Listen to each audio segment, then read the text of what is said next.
We've got over 75% of the population which is aged below 35 years of age. But with a youth bulge comes concerns like unemployment. And youth unemployment in Kenya, there's many different figures here, but some conservative figures put it at about 35%, or about 4.5 million young men and women in Kenya who are unemployed. But also, we've got another challenge that comes with this. Now, this is a big problem. Unemployment is a very, very big problem because a large population of Kenyan youth falls under the youth bracket, or rather the youth bulge that we're talking about. But unemployment rates in Kenya are higher among the youth than the rest.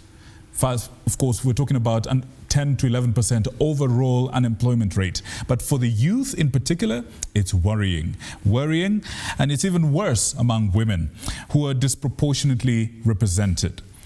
Now, with us tonight, he's a gentleman who's coming from an organization whose job is to dedicate their time, efforts, insights, ingenuity, and resources to be able to create opportunities for young people to get into employment. Without further ado, karibu sana. Mr. Mukabwa, how are you? I'm fine, thank you. Thank you for having me, Victor. It's a pleasure. It's a pleasure. Would you care to tell our viewers, where are you from and what do you do there? My name is Alvin Mukabwa. I'm the Chief Operations Officer with Generation Kenya.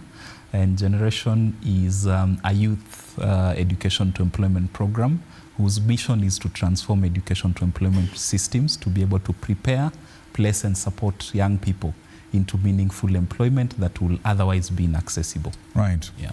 Now, when you listen to some of these facts, when you look at this, and you work in this industry, you interact, these are not just facts, these are realities on the ground that you interact with. What thoughts come to mind? What do you see when you're interacting with these young people? What do you see?